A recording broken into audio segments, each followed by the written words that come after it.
बक्सर के रघुनाथपुर से, जहां पर रेल हादसे के बाद रेल पटरियों को दुरुस्त करने का काम अब युद्ध स्तर पर शुरू कर दिया गया है। हादसे के बाद अप और डाउन दोनों ही लाइनें बाधित हैं। हादसे के बाद अब तक परिचालन इस रूट पर सामान्य नहीं हो पाया है, शुरू नहीं हो पाया है। रेल प्रशासन पटरियों को ठीक करने और डिरेल बोगियों को हटाने के काम में लगातार जुटी हुई है। परिचालन शुरू होने से हजारों यात्री राहत की सांस लेंगे, क्योंकि कई ऐसी ट्रेनें हैं जिन्हें इस वक्त रद्द रखा गया है, कई के रूट को बदल दिया गया है, यानी कि वक्त आपको ज्यादा लग रहा है अपनी यात्रा को पूरा करने में।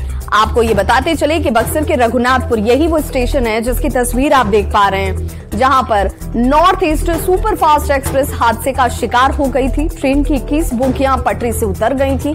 4 लोगों की दुखद मौत हो गई थी, जिनके लिए राज्य और केंद्र सरकार की तरफ से सहायता राशि का ऐलान किया गया।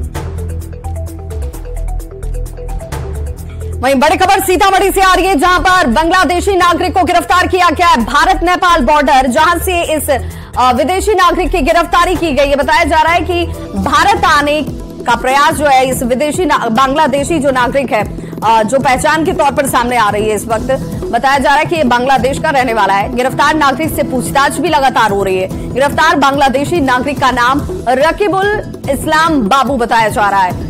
अब इससे पूछताछ की जा रही है। बताया जाता है कि भारत आने का प्रयास इस शख्स की तरफ से नेपाल के रास्ते किया जा रहा था, लेकिन इसे एसएसबी की टीम ने पकड़ा है। रकीबुल इस्लाम बॉर्डर से पकड़ा गया है और अब लगातार उससे पूछताछ की जाती हुई कि आखिर बांग्लादेशी नागरिक भारत में प्रवेश क्यों करना चाह रहा था। दस्तावेजों की भी पड़ताल की जा रही है। भारत नेपाल बॉर्डर से इसकी गिरफ्तारी।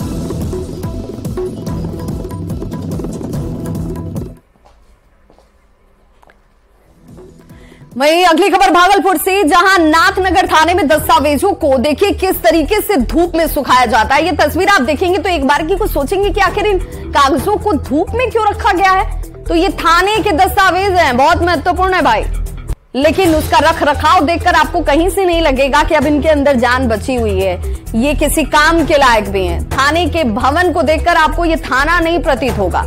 थाने में रखे कागजात पानी में भीगकर आधे सड़े गले स्थिति में हैं। फाइलों को प्लास्टिक से ढककर बचाने की जद्दोजहद की जा रही है। थाने की कई फाइलें सरकारी उदासीनता की वजह से बर्बाद भी हो चुकी हैं। उन्हें तो कोई देखने, पूछने और सुनने वाला भी नहीं है। तो एसएसपी ये कहते हैं कि नए भवन के निर्माण के लिए थोड़ा इंतजार कीजिए। 6 करोड़ का प्रस्ताव भेजा गया, अब वो प्रस्ताव पर मोहर लगेगी, बनेगा, तब जाकर शायद ये कागज जो हैं वो सुरक्षित हो पाएंगे, लोग सुरक्षित हो पाएंगे। जो सामने जो नाला भी है वो ओवरफ्लो करता है, उसका पानी नाथनगर थाने में इन करता है, जिससे कि कागजातों के रखरखाव में बहुत परेशानी होती है। इसी संदर्भ में पूर्व में ही नया थाना भवन और 6 LS और 6 US और एक सिपाहियों का बैरक बनाने के लिए लगभग 6 करोड़ का प्रस्ताव मुख्यालय भेजा गया है। 1.5 माह पूर्व भी इस संबंध में पुलिस उप महानिरीक्षक महोदय के माध्यम से पत्राचार किया गया है।